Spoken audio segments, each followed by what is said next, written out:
Fernando Sérgio dá o seu recado. Você agora não está sozinho. Fernando Sérgio está aqui ao lado, no seu somzão ou no seu radinho. Se você está bom, conte agora com Fernando. Tudo é alegria e felicidade. Muito obrigado pela audiência. Aqui ouvinte é um privilégio. Nosso sucesso é você com a gente, aqui no show do Fernando Sérgio. Alô, Rio de Janeiro. Fernando Sérgio. Alô, Brasil. Fernando Sérgio. Alô, mundo inteiro. Com que prazer estamos começando o programa. Muito obrigado aí pelo carinho da audiência. Alô, você.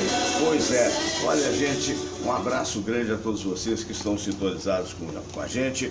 Eu queria lembrar, ontem eu estive lá na Paradiso FM, no programa do Hernani Alves, a convite não só dele, como também do Fábio Antônio. Foi muito gratificante.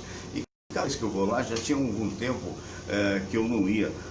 Aliás, eu fui exatamente na inauguração do programa dele e fiquei admirado como está bonito o aeroporto Santos Dumont, inclusive por causa da reforma das pistas. Mas eu não estou falando de pista, não. Eu estou falando exatamente da estrutura do aeroporto. Inclusive tem um shopping lá muito bonito. Eu quero então mandar um abraço grande para aqueles nossos amigos queridos que me receberam lá, o Fábio Antônio, né? É um pessoal muito legal. Muito bem. E também o Rui Taveira. Alô, Rui Taveira. Ficamos de combinar um almoço para a próxima vez que lá eu for. Abraço a todos vocês. Olha, eu queria dizer que este programa é uma oferta das espadascatana.com.br. São autênticas espadas samurai que são importadas diretamente do Oriente, chegam na tua casa com nota fiscal, pagando imposto, é tudo absolutamente legal e você pode receber essas espadas. Aí, eventualmente, quem não é do meio, quem não frequenta academia, quem não faz ginástica, mas para que eu preciso de uma espada? Pera. Não é para cortar ninguém não, pelo amor de Deus. Não vai fatiar ninguém não. A espada, na realidade, é um símbolo de poder que era utilizado antigamente, sim, nas lutas, nas batalhas, mas hoje em dia é tido e havido como um objeto decorativo da melhor qualidade. São verdadeiras obras de arte. Então, espadascatana.com.br. Se você for do exterior, se você morar nos Estados Unidos, se morar na Áustria, se morar na França ou se morar na República Árabe Unida, você precisa acessar shotokan.com e naturalmente você vai ver lá, tem um setor ali do site que está escrito idiom quer dizer idioma em inglês, e você muda o site para o idioma que for aquele que você falar, tá bom? Abraço grande também para o meu amigo querido, a turma lá, toda lá da Garota da Tijuca, da Garota de Ipanema, da Garota do Leblon, 3 restaurantes da melhor qualidade, cujo proprietário é o empresário português, seu Cesário. Abração grande também.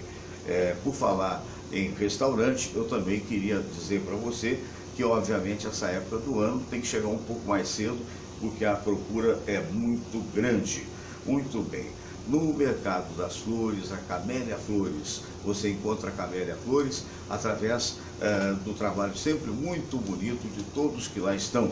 Então, Camélia Flores, que fica ali pertinho da estação da Uruguaiana. Muito bom. Meus amigos queridos, muito bem, vamos mostrar aqui os nossos convidados na sala de visitas. Como acontece sempre às quintas-feiras, nós temos ali, vamos começar pelo desembargador José Augusto de Araújo Neto. Bom dia, José Augusto. Bom dia, Fernando Sérgio. Bom dia, meus amigos aqui da nossa sala de visitas. E bom dia àqueles que nos acompanham aí pelas redes sociais. Perfeito. Desejo que todos passem um dia excelente e cheio de esperança, né? Isso a gente pode perder. Muito bem. Ele é advogado dos mais festejados, é também presidente do Lions Club, é o nosso querido doutor Baltazar Salgado. Bom dia, Baltazar. Bom dia, Fernando Sérgio. Bom dia, nossos assistentes, nossos participantes aqui. É mais um prazer que se renova. Estamos aqui juntos nessa manhã. Oba, o prazer é todo nosso. E o Gelson Cunha, que brilha em todo lugar que vai. Gelson Cunha tem o Conexão com o Mundo, um belo programa pela internet, entrevista pessoas as mais diversas, celebridades. E o Gelson também atua no programa do William Travassos, na 94 FM. Bom dia, repórter Gelson Cunha. Bom dia, Fernando Sérgio, desembargador aqui de Augusto, professor doutor Baltazar Salgado, que no fundo é uma pessoa muito doce. Saudações rubro-negras para todo mundo. Estamos em estado de graça com o Flamengo, 26 milhões de seguidores pela internet e vida que segue, independente de ganhar ou não o título mundial. Perfeito. Essa campanha desse ano já foi magnífica, foi uma das maiores incrível. da história. É verdade. Eu acho que talvez a maior, né?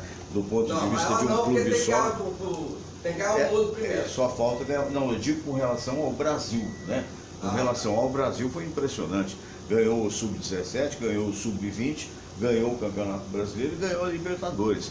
Não será maior se eventualmente não ganhar um Mundial, é verdade. Mas em termos de Brasil, eu acho que nem o time do Zico fez isso. Nem fez. A nível de pontuação, de diferença de pontuação, não sou eu um expert nesse assunto, eu estava ouvindo aqui na Sport TV as pessoas dizendo isso, a nível de diferença de ponto, né? O Marco Silva, alô, Gelson Cunha, saudações, mandou para você. O Fábio Vitor presente, o JC Valentim, bom dia, amigo Fernando Sérgio. E as pessoas estão me perguntando por que essa guitarra 0 km, jamais tocada, o que ela está fazendo aqui. Essa guitarra, gente, é uma obra de arte, né? E mercê da boa vontade do meu amigo Eros Mário Cordeiro, né? E também do nosso querido Osmar Dubrec, que além de jornalista, faz parte da ala de compositores da Portela, né? No show dele, o último show do Cariocando será dia 28, o Mesa de Boteco, que ele recebe convidados e tal, ele vai sortear entre os presentes esta guitarra. E aqueles que comprarem a rifa, é uma rifa pequenina que vai ser vendida lá no dia, essa rifa será beneficente para as crianças do Mário Kreff, as crianças que estão com câncer do Mário Kreff, né? E também para uma entidade espírita que tem esse trabalho de solidariedade. Portanto, eu estou convidando a todos para participarem, eu estarei lá para prestigiar o nosso querido Osmar Dubrec, o Eros Mário, né? E vão ganhar essa guitarra jamais tocada. E é uma autêntica Giannini. Então, é uma guitarra realmente de altíssimo gabarito.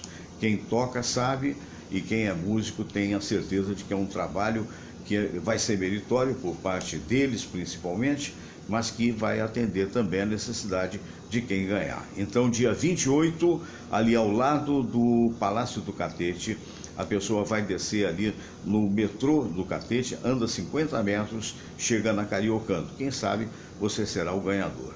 Muito bem, isso colocado, isso posto, você vê aqui nós temos uma tela grande, digamos assim, não chega a ser um telão, mas é uma tela grande, e nós temos aqui alguns comentários do Marco Silva. Alô, Fernando, Samir, amigos, convidados, a Wanda Fernandes e o Paulo Eduardo. O Marco Silva no coração do Texas, ele virou texano, né? Eliane Faixas, bom dia. Denise Guzmán Silva, Fábio Vitor, muito obrigado a todos pela audiência. Infelizmente não podemos falar de todos, porque na medida que o tempo vai passando, esses nomes vão aumentando. Eu voltei aqui, hoje é o dia do Self-Made Program, né? Porque hoje a Samira tem aquele trabalho lá que ela faz na cidade. E eu vou trazer para você aqui aquele momento muito importante para todos nós, para que Deus possa nos abençoar. A prece de Cáritas. Deus nosso Pai, que sois todo poder e bondade, dai a força àqueles que passam pela provação. Dai a luz àquele que procura a verdade. Põe no coração coração do homem a compaixão e a caridade. Deus, dai ao viajor a estrela guia, ao aflito a consolação, ao doente o repouso. Pai, dai ao culpado o arrependimento, ao espírito a verdade, à criança o guia, ao órfão o pai. Senhor, que vossa bondade se estenda sobre tudo o que criastes. Piedade, Senhor, para aqueles que não vos conhecem. Esperança para aqueles que sofrem.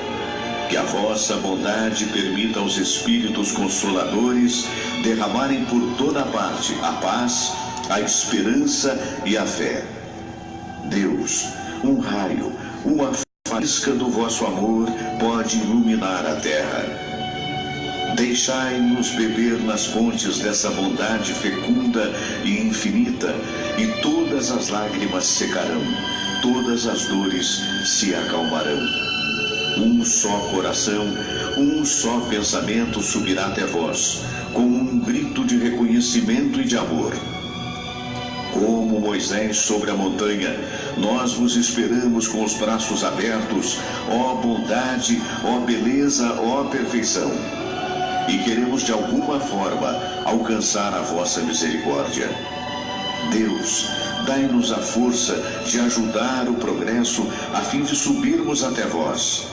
Dai-nos a caridade pura, dai-nos a fé e a razão, dai-nos a simplicidade que fará de nossas almas o espelho onde há de se refletir a vossa santa imagem.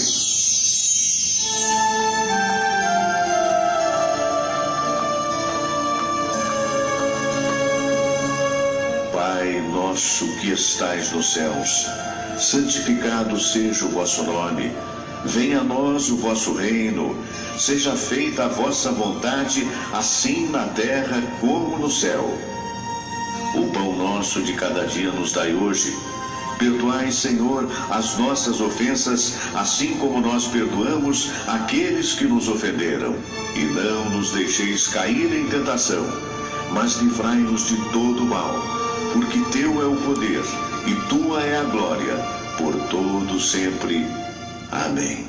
Muito bem, meus amigos, já em 3 minutos estaremos com os debates com vocês, mas vamos trazer para vocês aí uma querida amiga, jornalista, autora de vários livros e cantora da melhor qualidade, a Tânia Malheiros, que gravou esse clipe lindo na música de Gisna Nogueira, aliás, nas letras e música da Tânia Malheiros.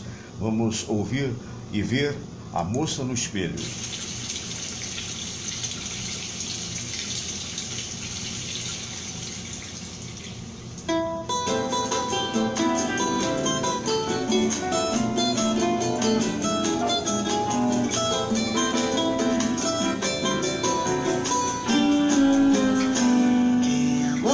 Com esse sorriso acanhado e tristeza no olhar, que se parece comigo, só se parece comigo, não sou eu que estou lá.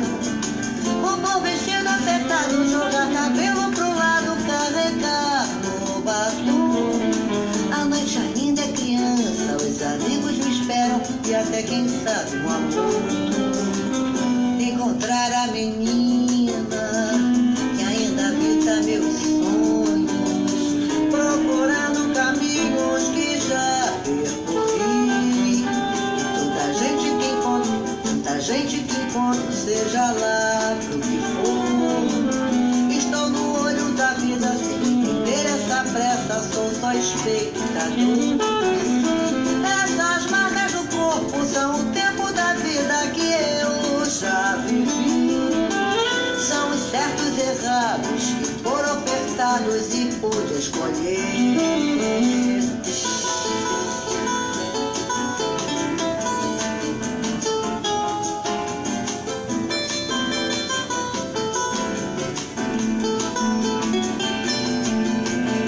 Estou de volta ao espelho com um sorriso encantado de quem sabe o que quer. E na imagem do espelho reconheço a menina, essa moça, a mulher.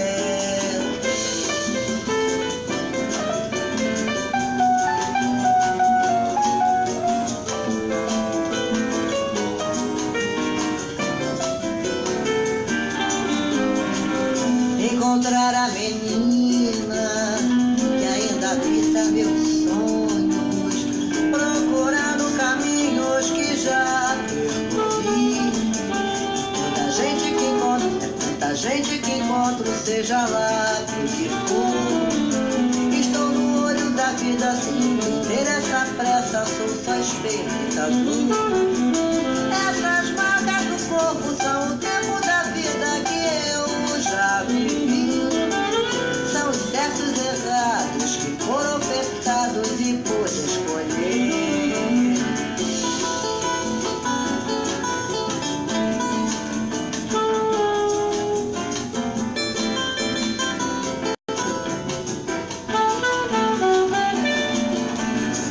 Estou de volta ao espelho com um sorriso encantado de quem sabe o que quer. E na imagem do espelho reconheço a menina, essa moça, a mulher, a mulher. Muito bem, aplausos então para a nossa queridíssima Tânia Maneiros, minha gente. Oh, olha aí os nossos queridos convidados, né? Eu acho essa letra de música, meu caro Zé Augusto, muito emblemática, né? Porque ela conta a história das meninas, mas de uma certa forma a gente pode adaptar para nós meninos, que fomos meninos um dia, correto ou não? O que o amigo acha? Te emociona uma letra que de repente dá essa ilação? Isso é interessante, né? E ela se coloca também na menina mulher, né? Quer dizer, um negócio muito bonito, Sei. né? Uma comparação muito pertinente, assim, que é esse desenvolvimento da pessoa, né? Eu acho muito bom. Gostei da música, o ritmo bonito, a voz melodiosa. E o muito boa, Peranzeta, né? O homem que é o maestro que fez o arranjo, uma coisa que eu sempre muito admiro na música, é essa capacidade de arranjo, né? Eu sou neto de por incrível que pareça, sem muito talento, mas eu sou neto de um maestro italiano, né? Que era Michele Grandinetti, né? Então eu aprendi pelo menos a escutar. Minha mãe era professora de piano, mas eu não era tão talentoso quanto esse cidadão que está aí, o Gelson Cunha. Porque ao contrário, eu fazia as minhas aulas de piano, mas estava louco para jogar bola e tal. Esse aí não. Esse aí, com quantos anos de idade que você tocou piano, Gelson? Bom dia. 5 anos. 5 anos de idade. E gostava mesmo, né? Eu gostava, mas eu gostei mais do jornalismo. Tanto que eu larguei a música pelo jornalismo, né? Recentemente eu descobri, acho que eu falei isso aqui. Sim, falou, mas pode falar de novo, não tem problema. Eu ganhei uma bolsa de estudos lá em Viena. Poxa, que Eu maravilha. formei pelo Conservatório Brasileiro de Música. Né? Sei. Então, recentemente eu descobri que a bolsa é vitalícia. Eu tenho qualquer coisa, é isso Então mesmo. por que você não vai? Será que existe isso? Mas mas deve ser. do campeonato, já com família. Mas é muito tempo em Viena? Você não sabe o tempo de duração da bolsa? Sinceramente, eu não me lembro. Eu não sabia nem que era vitalícia, se é verdade ou não. Tu tinha me Poxa, falado mas é isso. algo bacana, né? Absolutamente meritório, né? Absolutamente. Ô Baltazar Salgado, muito bom dia, meu querido amigo. Você também fica sensibilizado com música, a algumas músicas que te tocam fundo? Claro. Não, e você vê a Tânia, independente da beleza da voz, do arranjo, é uma música, é um canto que tem mensagem. A verdade é essa. E hoje em dia nós contemplamos, ouvimos muito barulho. E quando há uma mensagem bem cantada, a coisa nos toca profundamente. E o Gelson falou aqui, se me pedisse ou me oferecesse escolher qualquer lugar da Europa para visitar, eu não iria para Paris, para Londres, eu iria para Viena. Porque a cultura lá, não só musical, como a beleza do país, é bem atrativo, né? Então, essa parte musical em Viena é bem acentuada. O Gelson está perdendo a oportunidade de se apresentar lá. Mas não, isso aí, se me apresentar, não. Era uma bolsa de estudo para estudar. Para estudar. Estudar e se apresentar. Para estudar. No momento em que estuda, isso já tem muitos anos, muitos e muitos anos, né? Eu tenho até que conferir, porque o próprio Conservatório Brasileiro de Músicas ele já foi vendido, já passou para a mão de outras pessoas. Mas está registrado lá. Eles são muito organizados. É possível, se você se Eles animasse. cultivam a O música. problema é que a essa altura do campeonato, com família, com filhos, já tudo- né, tudo fica tá muito mudado, difícil, né? independentemente do tempo de duração. Quando se é jovem, né, e solteiro, você pode ficar 1 ano, 2 anos. Agora, já senhor, a situação com as responsabilidades do dia a dia, né, é um negócio muito complicado. Mas você não me deixou falar da Tânia Por favor, Malheiros, fale. Você puxou a brasa pro meu lado, você Isso. vai- né? Eu sei que Tá você certo. gosta de me agradar. Não, eu né? gosto de você mesmo. Então, Tânia Malheiros, Eu aprendi o seguinte, a essa altura do campeonato eu tenho que falar os meus amores, no bom sentido, claro, né? Amores como fraternos que somos, né? Porque senão eu não sei o dia de amanhã se vai acontecer, então tem que aproveitar o hoje. Eu, como acredito na reencarnação, então Eu acho também, que eu a gente também. vai seguir por aí. É verdade. Deixa eu te falar, Tânia Malheiros, pô, amei você botar essa música no início do programa. Aí, Não, não, né? suaviza, Um ritmo né? gostosíssimo. A gente tem tanta ela coisa canta desagradável. maravilhosamente bem. É. Eu tive a oportunidade de fazer uma entrevista com ela esse ano, né? No Sei. início desse ano, né? Eu que já era fã dela como jornalista, fiquei fã também como cantora. É. Então, e ela escolhe as músicas pô, da forma que tem que De escolher. muita Ela sensibilidade, só né? toca o que é bom. É verdade. Mas olha, agora a gente vai falando de um assunto mais sério, aproveitar e conversar com o desembargador. Na sua expertise de justiça, que todos nós esperamos que atue cada vez mais, né, de forma funcional. Houve uma denúncia feita pelo Jornal Globo e pela TV Globo a respeito dos funcionários fantasmas da Alerj. Acredito que o amigo tenha visto, como todos viram. E é um negócio impressionante, que a coisa se repete. Para o amigo ter ideia, no ano de 82, muita gente não devia ter nascido, e eu já fazia um programa de televisão na TV Rio, que era o Rio Gente por Gente do Rio, ao lado da Eliana Pittman, do Zé Carlos Cataldi e da Sandra Castro. Muito bem, naquela época se denunciava a tal da meinha que se fala hoje, do cidadão ser eleito vereador, deputado, o que for, e de rachar o salário, às vezes até mais, pegando 80% do cara contratado, sob a condição do cara não trabalhar. Já era um escândalo, aquilo houve denúncia, não aconteceu nada. Nós estamos no ano de 2019 e eu estou falando lá dos idos dos anos 80. Muito bem, aí ontem surge na internet, e surgiu hoje aqui também no programa, eu estava vendo o RJ hoje, surgiu a denúncia de vários funcionários fantasmas que lá não comparecem e que ganham dinheiro. Tem uma, inclusive, morando em Orlando, na Califórnia, e recebendo uma baba, ou seja, perdoe a expressão chula, porque perto de 20 mil, uma coisa assim. Mas tem um específico, o Alberto Dauari Filho, que é pai de um deputado do mesmo nome, ou quase, que primeiro descobriu-se que teve 3 meses de férias, que é uma coisa irregular, porque segundo o que é permitido da Alerj, no máximo em casos especiais, 2 meses. E depois, o cidadão que não foi encontrado pelos repórteres da TV Globo teria recebido salários entre 24 mil e 36 mil reais. Procurado, o presidente da Alerj disse que vai apurar. Isso não tem fim, doutor Zé Augusto? Isso é difícil até ver onde foi o começo disso, né? Eu acho que também, pelo jeito, não tem fim. Não tem começo, não tem fim. Parece que é uma coisa que vem desde o início do poder legislativo daqui. Quando a gente fala do poder legislativo aqui do Estado, e isso também se expande até o plano federal. Começa pela Câmara de Vereadores, né, que era tida como uma gaiola de ouro. Né?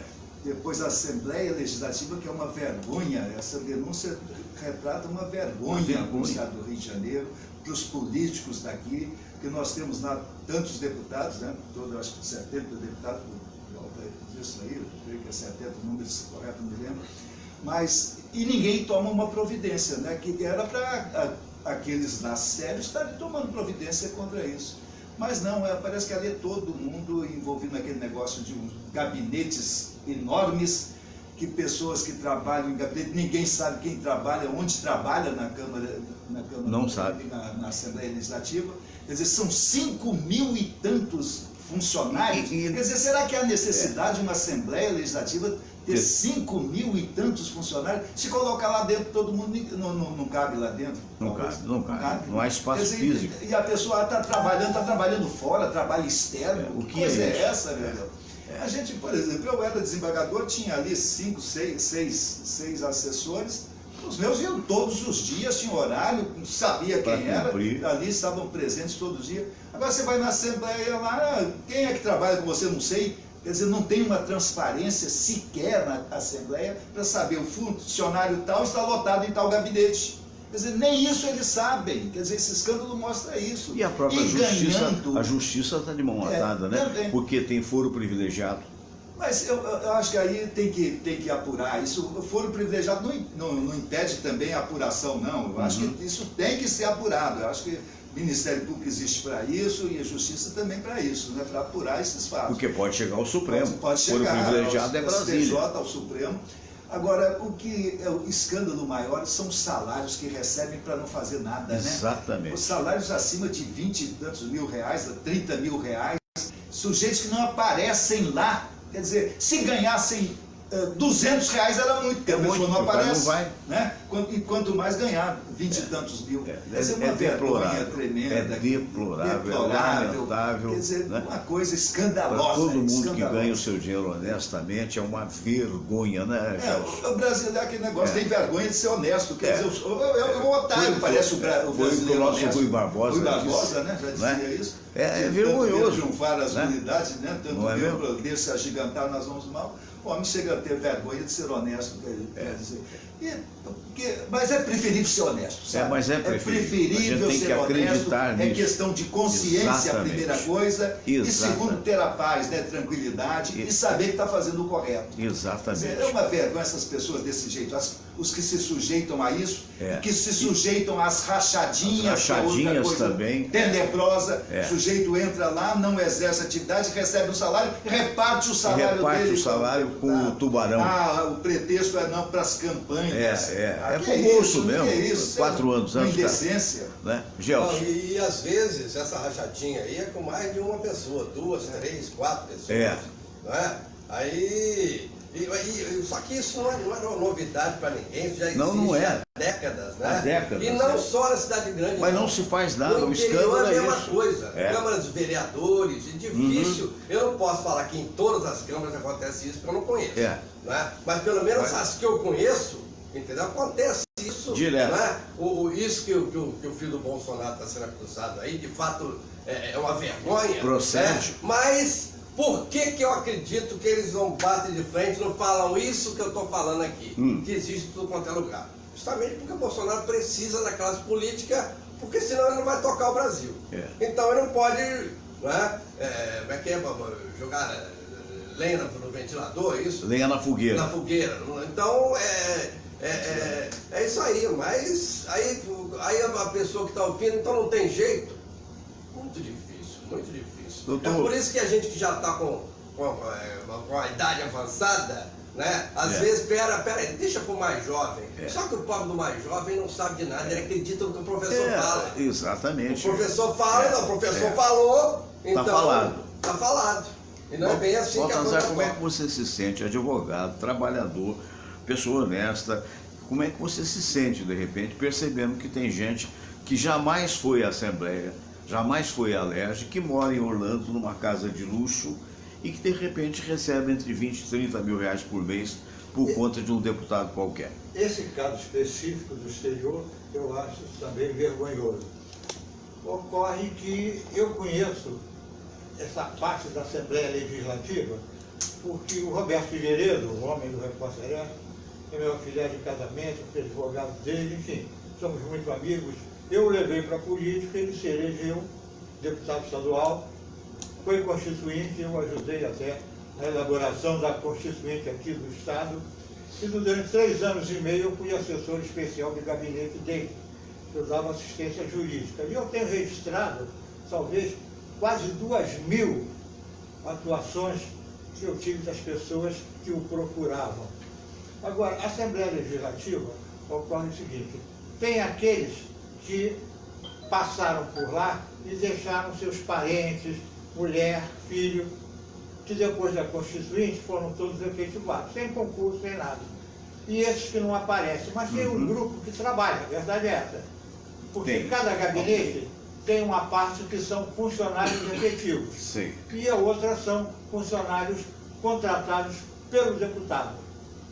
Ocorre, vamos supor, no interior, uma cidade do interior que elegeu ali o seu representante na Assembleia Legislativa.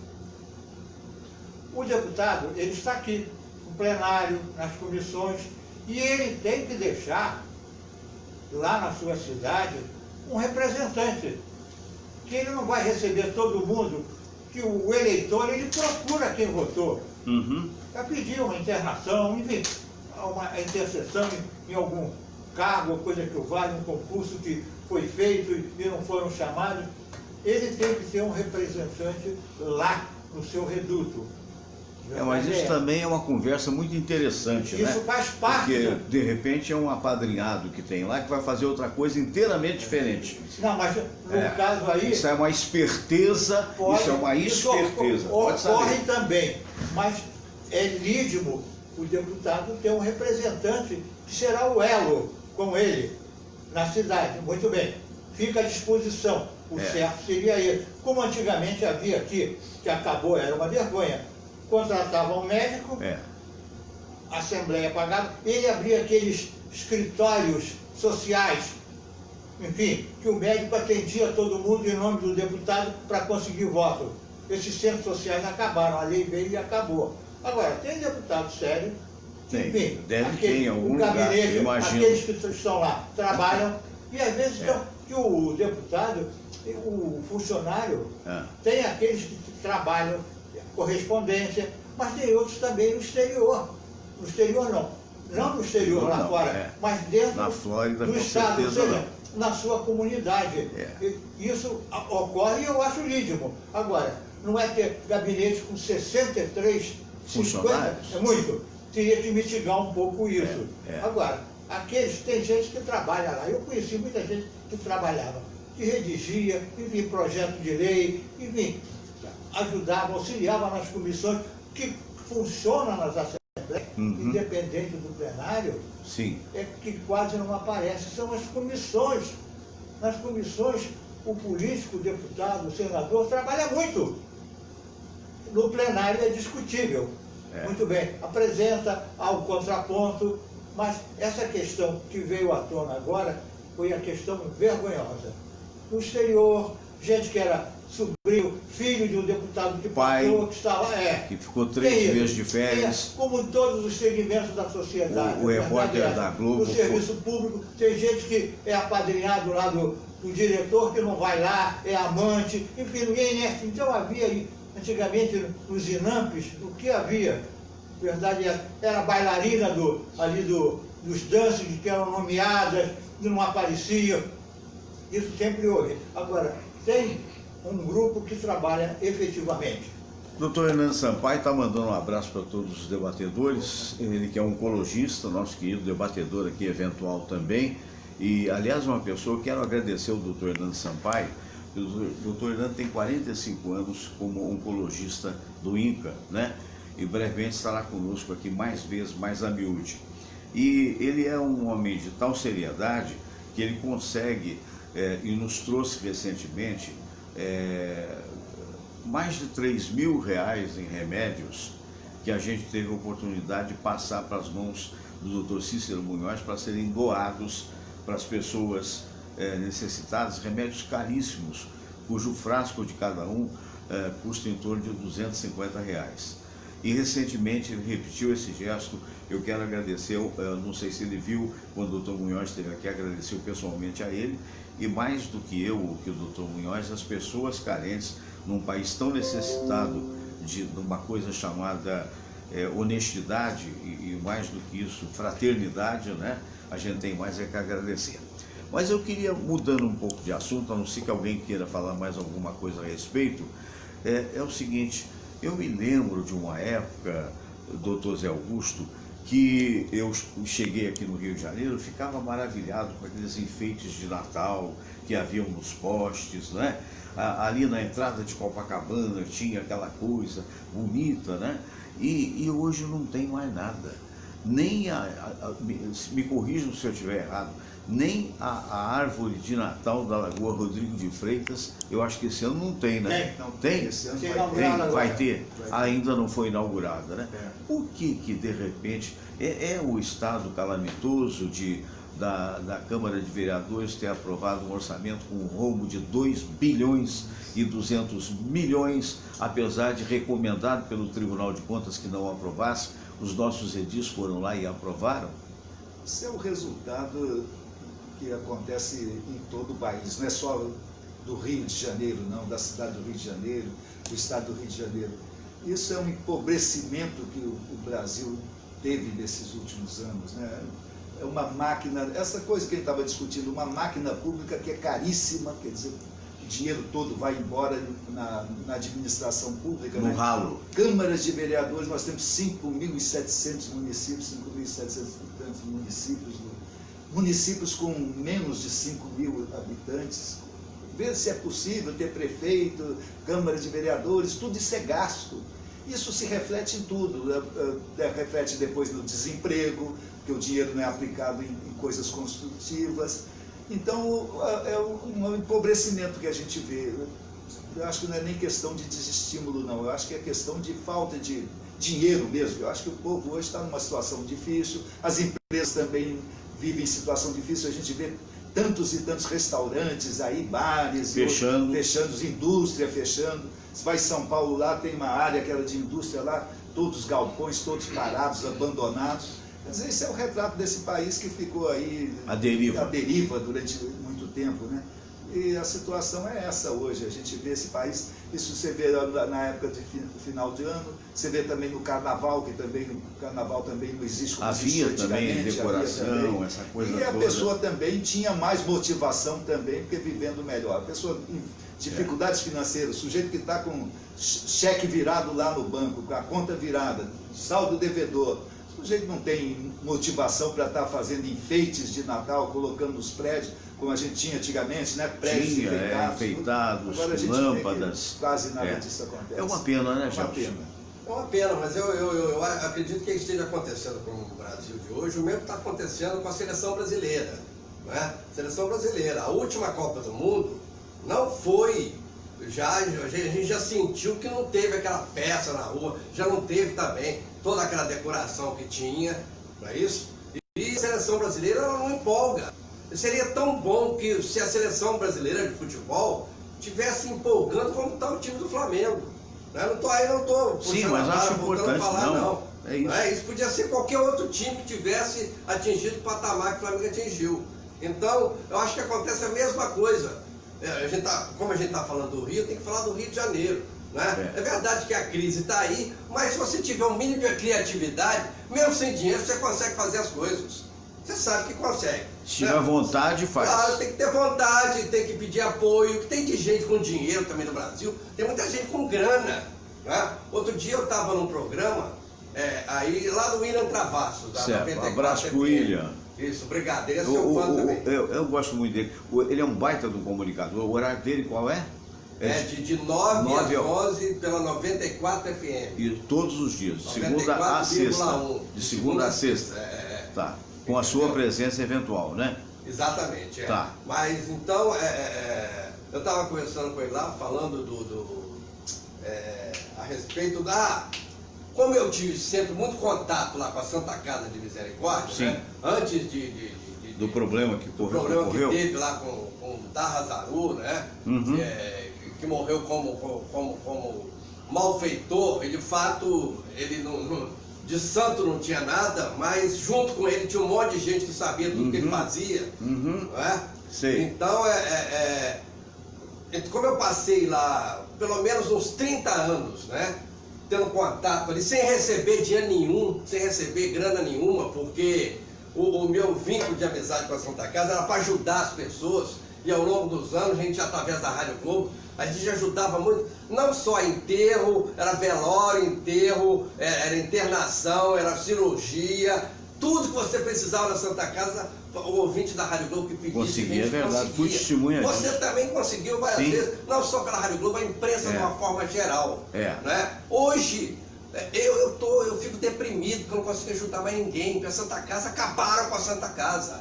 Acabaram com ela. Funcionam algumas enfermarias lá de colegas médicos, queridos nossos, né? Porque são abnegados, eles lutam na expectativa de melhorar. Mas por que eu falei da Santa Casa? Porque você sabe que ao longo dos anos as pessoas iam morrendo e iam deixando os bens para a Santa Casa de Medianeira. E muito verdade. bem, são edifícios, são imóveis em todo o Rio de Janeiro, não é? Isso acontece em toda a Santa Casa, mas aqui no Rio especialmente, Santa Casa que foi fundada há quase 500 anos pelo Padre Anchieta, que foi a primeira missa ali que foi criada a Santa Casa. Então, por que eu citei isso? Justamente porque tem muita gente com grana, muita gente com dinheiro. Tem gente que deixa para os filhos, para os netos, tem gente que não tem para quem deixar. Ou então não quer deixar também. Você vê, eu vi um exemplo disso agora recentemente, eu estive na Barra do Saí, que eu não conhecia lá em São Paulo, que é uma região que está sendo agora descoberta pelos paulistas, porque ela vai além de Santos, você leva 7 horas de carro para chegar lá. Na ocasião eu levei 11 porque havia engarrafamentos e tal, e eu fiquei impressionado com a qualidade das casas, né? E principalmente em Maresias, onde tem aquele surfista campeão mundial, o Gabriel Medina. Quer dizer, há uma região no Brasil que ela, não só a região, mas determinadas pessoas que têm muito dinheiro, né? Ô Baltazar, mas a verdade é o seguinte, a cidade, sem esses enfeites que havia, pelo menos eu penso assim, ela fica meio desprovida mesmo, né, de beleza, não? Ô, Fernando Sérgio, eu acho que isso é uma fase. Nós estamos Deus permita, passando consequências de desastres políticos dos últimos 10, 12 anos e, consequentemente, foi um empobrecimento não só do Brasil, mas também aqui da cidade que nós convivemos. Eu vejo uma geração que o carnaval, como disseram aqui o nosso José Augusto, Sei. o Natal, nós tínhamos aqui, por exemplo, o carnaval, Abraão Medina, do Rei da Voz, ele enfeitava a cidade toda. É verdade, cheguei a conhecê-lo pessoalmente. Eu conheci, enfim, carnaval, Natal, as empresas, mas as empresas hoje estão todas na corda bamba, demitindo, falindo. Você vê a Rua da Carioca, que era ali, no outro dia falou-se muito no Bar Luiz, quase no Bar Luiz quebra se não fosse um socorro da população, e assim mesmo está. Ainda está arriscado. Exato. De fechar. Agora, o Gelson falou muito bem, a Santa Casa da Misericórdia, ela tem uma tradição, que ela controlava os cemitérios. Hoje quem controla é a Secretaria Municipal de Conservação, que eu fui até assessor jurídico dos 27 cemitérios aqui, e aquilo ali estava uma calamidade. A Flavinha, que fazia programa conosco, era advogada lá da Santa Casa. Muito bem. Flávia Machado. E tem uma tradição, você vê, o Bolsonaro, quando foi esfaqueado, ele foi atendido pela Santa Casa de Misericórdia. De Juiz de Fora, mas que não enfrenta a crise. Exato. E foi salvo exatamente por isso. Exato. O interior brasileiro está numa situação menos ruim do que está o Rio de Janeiro. Inclusive, infelizmente, recentemente foi feita uma pesquisa, não sei se vocês se lembram, e que chegou à conclusão de que uma das cidades que está em último grau de desenvolvimento ultimamente é o Rio de Janeiro. E por incrível que pareça, em termos do estado do Rio de Janeiro, a que está em primeiro lugar, bem administrada e que não deve nada, é Niterói. Então você vê onde lembra é que estão disso? os últimos governadores do Rio aqui? Não só, cadeia. Não só governadores, prefeitos também, né? Porque isso não, aí não é questão de... O roubo passou por aqui. Olha, é tão escandaloso, Baltazar, essa coisa do roubo, que você tem uma ideia, algum tempo atrás, houve uma reunião, nós estávamos lá, acho que você foi dos ex-funcionários da CBN e da Globo, eu fui para a Samira, lembra? E eu peguei um Uber para ir, e o cidadão que pilotava lá o Uber, contando história, conversando e tal, porque depende da avaliação nossa, né, para continuar não, ele me disse, eu fui motorista do dono da Antiquários. E o Antiquários no Leblon, hoje não existe mais, é outra que fechou, era a mais cara, uma das mais caras. Eu conheci o Antiquários. E ele contou que havia algumas pessoas, alguns políticos que chegavam lá e pediam um cálice de um licor que cada cálice custava R$2.000. Era dinheiro de trabalho? Não é? Era dinheiro de trabalho? Era. Olha, o Fernando Sérgio, eu venho de uma geração pobre. Eu fiz meu curso de Direito na época, uma lembrança que eu tenho, Sei. com um terno azul marinho que me foi doado por um tio que era maior do que eu. E eu tinha que ir com aquele terno, trabalhava, mas eu sempre acreditei muito no meu taco, a verdade é essa. E sempre o Natal, para mim, eu sempre gostei muito. Mesmo na pobreza, eu achava que aquilo era um lenitivo, era um alento, que Deus ia me ajudar, sempre tive muita fé em Deus e atravessei. Eu acho que é uma data muito especial, o Natal. Agora, como você diz, nós estamos passando por um Natal empobrecido. A cidade, que era uma beleza, hoje em dia, por quê? É uma consequência de uma má administração. Isso tudo os atingiu. E atingiu esse pessoal mais humilde, a verdade é essa. Com certeza. Vocês temos um plano de saúde. Forma, Esse pessoal está morrendo na porta dos hospitais porque não há tem dinheiro. Médico, não tem remédio, não tem... Ninguém fabrica mais dinheiro, a máquina de fabricar dinheiro está parada. E essa história, meu caro Dr. Zé Augusto, essa história da terceirização da saúde, já estava na hora de repensar isso, né? Porque contrata-se, né, essas organizações sociais, né, no sentido... Ganham a licitação e depois não correspondem. E não se fiscaliza? Essas organizações sociais aí que hoje tomam conta disso, do serviço público, né, é uma forma que eles encontraram de contratar através de terceirizados, né? E evidentemente que isso sai mais caro para o Estado, né, ou para a Prefeitura. O serviço público ele é exercido pelo funcionário público, que tem seu salário, que a gente sabe que não são salários milionários, funcionários de hospitais não ganham bem, professores também não ganham bem. Agora você entrega a uma organização social que ela vai ter aquelas despesas, vai ter as despesas dela também, vai ter os salários daquelas pessoas que estão ali. No final, aquele serviço sai mais caro do que se fosse prestado diretamente pelo poder público, pela administração direta, né? E acaba ficando caríssimo e não atendem também, quer dizer, isso melhorou a saúde daqui do Rio de Janeiro, a gente não vê melhoria nenhuma. Em absoluto, né? só piorou. Os hospitais aí falidos, a pessoa vai se internar, não tem como se internar. Tratamento de câncer, que é a doença que mata em pouco tempo, que se não tiver um tratamento imediato, a pessoa está fadada a morrer, né? E, no entanto, você vai no hospital, não tem tratamento, quer dizer, uma coisa, isso tem que ser repensado, E a forma que está sendo prestado esse serviço também não é satisfatória. É verdade. Olha, eu, acadêmico de Direito, muito pobre, eu tinha na garganta aquelas anginas, como chamavam, que era uma coisa horrorosa. Eu caía de cama, era pus puro. Amidalite, não? Não, era angina mesmo. Angina? Ficava pus na garganta, qualquer golpe de ar. Eu morava em Brás de Pina. Eu fui no hospital Getúlio Vargas. Que era público, que é público. Me inscrevi, fui operado, de graça, não tive que entrar em fila, nada. Até hoje eu nunca mais tive nada de garganta. Você vê que funcionava na época.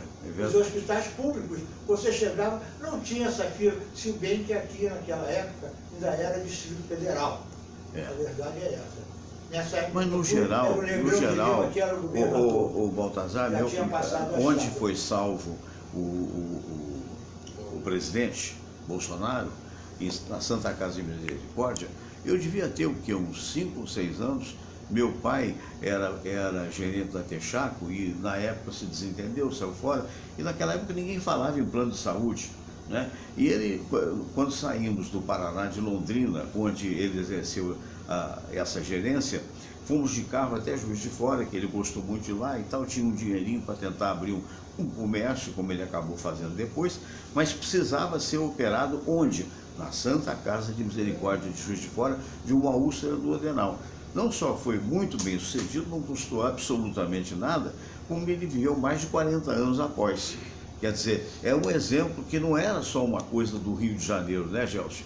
É uma coisa que eu acredito que além Paraíba, talvez hoje, o momento é de crise também nos hospitais públicos de lá, você que é de lá, ou você acha que ali se tem um melhor atendimento? Aliás, um abraço para o Fernando Pereira, que está vendo a gente, mandando um abraço para você. Deve estar lá. Para ele, irmão. Deve estar lá, né?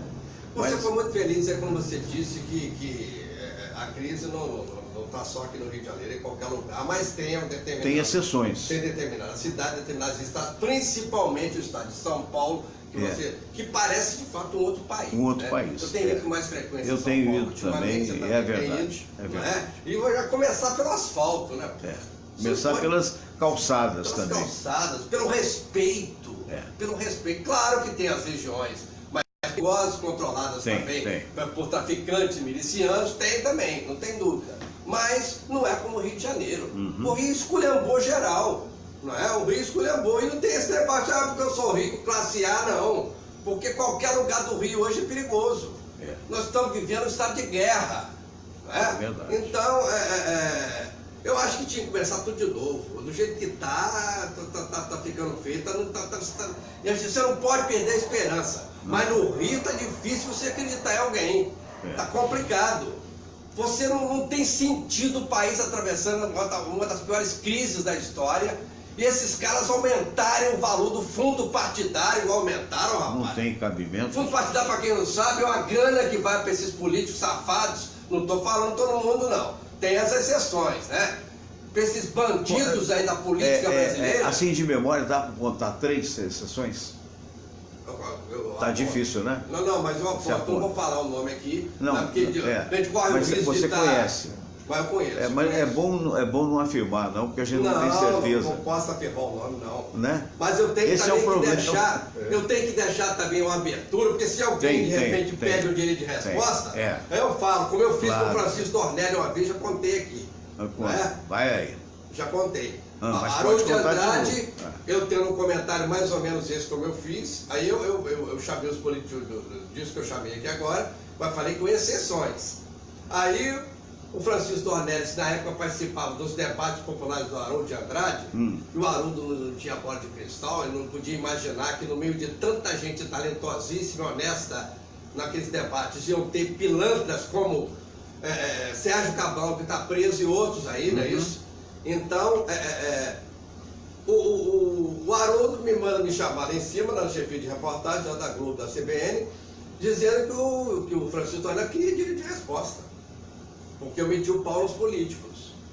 O Valmir, que era operador do Haroldo, grande Valmir, um abraço para ele. Mora aqui, meu amigo nosso querido, vizinho. marido da Eliette. Isso, Eliette. Eu vi o início desse romance no programa do Haroldo de Andrade. Alô, Eliette! Nós vimos, é isso aí. Quando eu comecei a namorar a Samira, então somos coincidentes. Mas aí o Valmir sabia que eu não tinha generalizado, como eu acabei de fazer aqui agora, né? Aí ele preparou, deixou a fita lá. Aí entrou o Francisco Dornelles, não sei o quê. Aí no final o Haroldo disse: e agora, João, o que você tem a dizer? Aí eu virei e não sabia que o Valmir tinha a fita lá. Eu falei: gostaria que você ouvisse a fita. Eu não falei, eu não generalizei, entendeu? Aí botou a fita lá, eu dizendo que com exceções. Aí quando acabou eu virei o senador Francisco Dornelles, é uma das exceções. Que não era nada, né? Mas eu novinho, não sabia do tamanho que ia acontecer com aquelas da repercussão. Essa podridão toda, eu novinho na produção. Porque é fácil, né, doutor Zé Augusto, eles mexem com o dinheiro que não é deles. Né? Aí essa generosidade para com os apadrinhados, né? Porque o dinheiro é meu, seu, que sai dos impostos suados que nós pagamos, nessa coisa toda, e eles recebem aquela grana toda. Infelizmente não existe fiscalização como deveria haver, né? Alguma coisa a mais a acrescentar? Acha que dinheiro público é de ninguém, quer dizer, não tem dono, né? Não tem dono. É da população, né? Daqueles que pagam impostos, da pessoa que mora naquela verdade. cidade, naquele estado, nesse país, né? Então eles acham que, não sendo de ninguém, eles têm direito de se apropriar dele, né? Você viu aqui o Cabral, né? Ele tinha participação em todos os contratos do Estado. Mas ele chegava ao ponto de achar que ele tinha direito de ter 5% ou 10%, sei lá, até mais em alguns, né? Mas 5% era o mínimo que ele achava que tinha direito de participação. Aquilo ali, na cabeça dele, era uma coisa natural. Como é que pode um político achar que aquilo é natural? Ele tinha consciência do erro, né? Claro. Hoje aí fica se desculpando, querendo dizer que não foi nada daquilo. Agora, com a sua experiência de ex-promotor, de desembargador hoje aposentado, né? De grande advogado que desses 200 anos de condenação, de fato, o que ele vai pegar? Porque já deve ter cumprido o quê? Uns 5 anos? Não, por aí. Hein? Não, ele já cumpriu o quê? Os 2 anos? Os 2 anos. Acho, né? Em quanto tempo ele de fato está liberto de acordo com as leis? Olha, a lei prevê que o máximo de cumprimento de pena é de 30 anos. 30 anos. E agora ele passou para Agora 40. vai passar para 40. Para 40, já é 40. menos mal. Agora, se tiver uma bom norma comportamento, de direito penal, né? Uma norma de direito penal. Ele vai dizer assim, não, quando eu pratiquei os crimes, vigorava 30 anos, quer dizer, para ele sim, então vai ser... Não vai ter, não tem... Desses tem 30, retroativo, né? O amigo acredita que 1/6 da pena ele está na rua? Mas não vai ficar 30 anos nada, isso aqui é Brasil, né, meu Deus? Pela experiência que a gente tem, isso aqui é Brasil. Mesmo no somatório de condenação tem que ser 30 no máximo. Eu já vi uma única decisão do Supremo Tribunal Federal, que depois, felizmente, isso não prevaleceu. Sei. Que era até em relação ao traficante da Rocinha, que acabou depois morto. Sei. Denis da Rocinha? Denis da Rocinha, acho que foi o Denis da Rocinha. Que ele teve uma decisão lá, entendendo que ele teria direito ao livramento condicional dentro desses 30 anos, não teria que cumprir os 30 anos. Os benefícios se calculariam sobre os 30 anos, que era o máximo de pena. Não é isso que a lei fala. A lei fala que ninguém cumprirá mais de 30 anos. Certo. Quer dizer, condenado a 600 anos, os benefícios serão calculados sobre a pena total, mas ele vai cumprir no máximo 30 anos, daí sairia. Mas é coisa rara, coisa rara. Eu só vi aí um caso que o indivíduo ficou mais do que isso. O sujeito, na época que eu era estudante de direito, saiu até uma reportagem no jornal, não me lembro o nome dele agora, que era um nome difícil. E o sujeito respondeu ao processo por estupros, depois chegaram à conclusão de que ele era doente mental, foi internado... Febrônio, né? Manicômio judiciário. Esse sujeito, na época que eu era estudante, 1965, 66, por aí... Ele cumpriu até morrer. Cumpriu até morrer. Esse indivíduo, naquela época, dizia assim, ele foi internado antes do Cristo Redentor, antes do estádio do Vasco, tudo, e ele estava internado até aquela época, de 65. E acabou morrendo dentro do... Agora, Heitor Carrilho, como saber... Foi o médico Heitor Carrilho, que foi um grande médico legista, isso que fez o laudo, inclusive, ele não teve condenação, ele teve internação. Era absolvido, mas tinha uma internação, medida de segurança. Até uma junta médica achar que ele estaria apto a voltar. Essa junta médica nunca concedeu o livramento dele. Ele ficou até morrer. Agora a pergunta... Porque daí não tem limite, internação... Agora a pergunta final do programa de hoje, estamos quase já ao final, é a seguinte: o amigo acredita, e serve para o Gelson, também o Dr. Baltazar, que sem a progressão de pena, que essa aqui é capaz de dar a diminuição da pena em função do bom comportamento, a história seria outra, como é, digamos, nos Estados Unidos. Você é preso 30 anos, você fica os 30 anos. Não, lá também tem livramento condicional também. Eu não sou contra esses benefícios, não. Benefício é porque é um estímulo para aquele que está preso se recuperar, se regenerar. Ele então vai se dedicando ao estudo, vai se dedicando ao trabalho ali dentro, vai reduzindo a pena. Aquilo serve de um estímulo. Você imagina um indivíduo que vai preso, por exemplo, condenado a 25 anos, vai ter que cumprir 25 anos. Qual o estímulo que ele vai ter de ser um bom interno, um bom presidiário lá dentro do sistema prisional? Vai ter que cumprir os 25 de qualquer jeito? Né? Então ele não teria um comportamento no sentido de regeneração. Eu acho que o benefício ele é bem-vindo, mas não pode ser também assim um negócio que acabe se tornando impunidade. Entendo. Gelson, tua opinião? Eu concordo com o nosso desembargador aqui, quem sou eu também para não concordar, né? E eu acho que, embora pareça que não, né, os presídios do Brasil estão cada vez mais, né, cheios de gente, cada vez sem condição para o cara se recuperar, né? Mas ó, há uns 5 anos mais ou menos, eu fui não sei se não lembro se foi casamento, aniversário da Carla de Lucas, do programa do Antônio Carlos, né, que hoje está na Super Rádio Tupi, né, lá na Pavuna. Aí nós pegamos um táxi para voltar para casa, estava eu com a família. No meio do caminho, passando pela linha vermelha, o motorista, com a gente conversando com ele, ele falou: ó, eu fui do Comando Vermelho, entendeu? Eu estive preso e me recuperei, me regenerei. Tá? Nós ficamos tensos, né? preocupados, né, rapaz? Natural. Mas torcendo pro cara estar falando a verdade, estava regenerado mesmo, ele deixou a gente em casa. Semana passada eu tive a alegria de encontrar com esse mesmo sujeito num culto evangélico que eu fui ali na Avenida Suburbana, a convite de um amigo meu. Sim. Ele estava lá, continua dirigindo táxi e não voltou pro crime, não voltou. Que Quer bom. dizer, se regenerou. Que bom. Então, pode ser até que uma minoria, que aconteça isso com uma minoria. Mas que acontece. Mas é uma acontece. expectativa, né? E uma tentativa de que possa haver mais. Fernando, Pois não. a prova de que esses benefícios existem também em outros países, nesse caso que houve agora lá na Inglaterra, que um indivíduo que tinha sido condenado por terrorismo, né, estava com tornozeleira, né, eletrônica, e matou 2 pessoas lá afacadas. Aquele indivíduo tinha cumprido metade da pena por condenação por terrorismo e estava solto. Quer dizer, e até o primeiro-ministro lamentando isso também, que ele tivesse tinha acabado de sair, né? Tinha acabado de sair e cometeu aqueles crimes. Coisa terrível. E tinha cumprido apenas metade da pena também, como acontece aqui no Brasil. É verdade. Baltazar, tua opinião coincide? Essa questão de liberdade condicional, isso, não obstante lei, mas há um certo freio na vara de execuções penais. Diz aí o Conselho Penitenciário, que avalia, enfim, mas é o juiz. É que decide. Exato.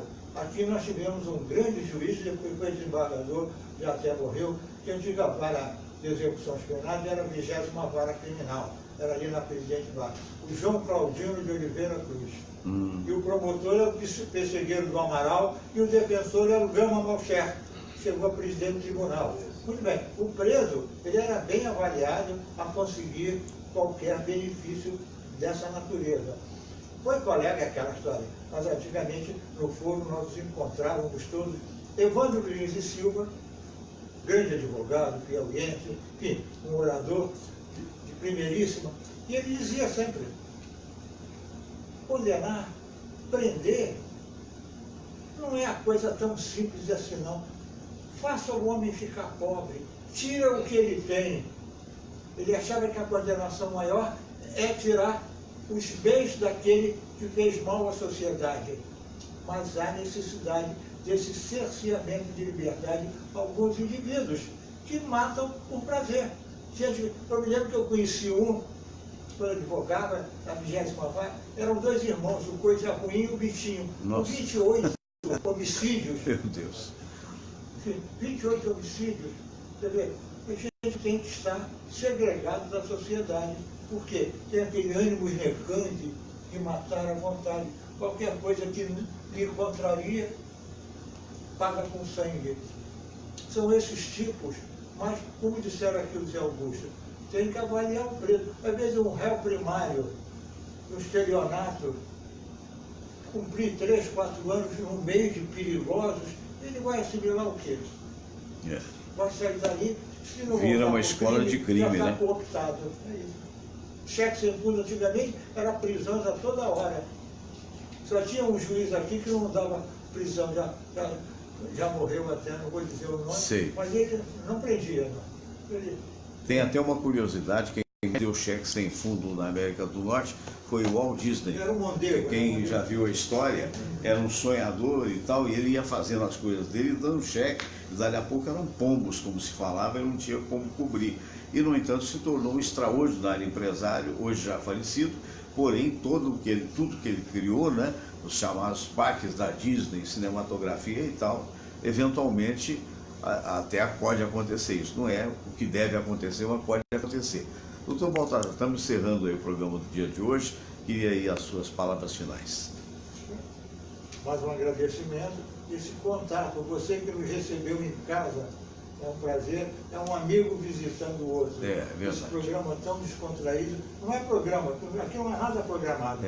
Você faz um tipo de programa que é um acontecimento. As coisas vão se sucedendo, vão acontecendo. E é um prazer ter você como assistente nos recebendo em sua casa. O prazer é tudo nosso.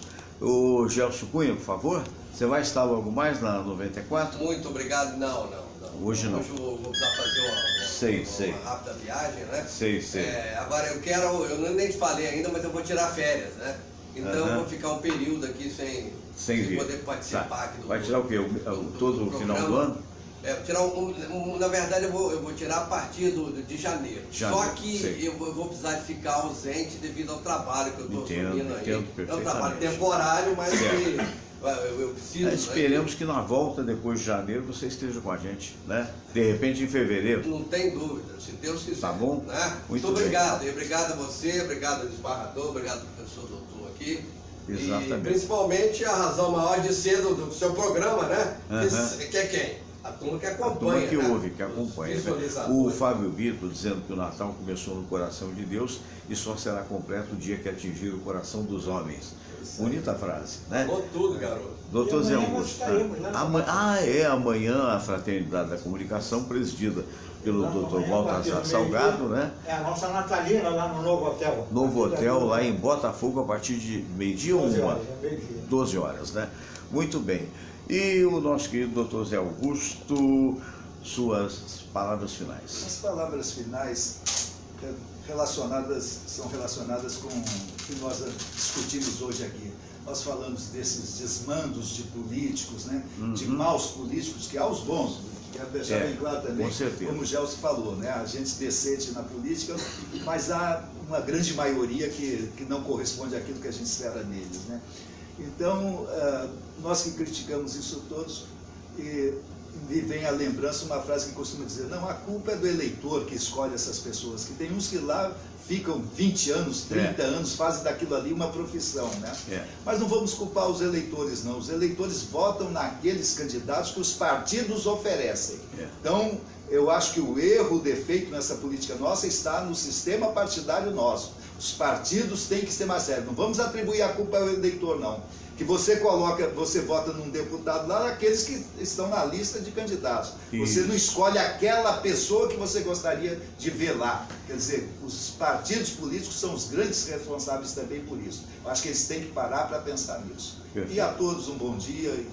Até semana que vem, caso os amigos possam vir, será um prazer, mais uma vez. Muito obrigado. Estamos chegando, minha gente querida, ao final do programa do dia de hoje. Quero mandar um fraterno abraço a todos vocês. Amanhã estaremos aqui de volta. Fiquem com Deus, sejam felizes. Namastê.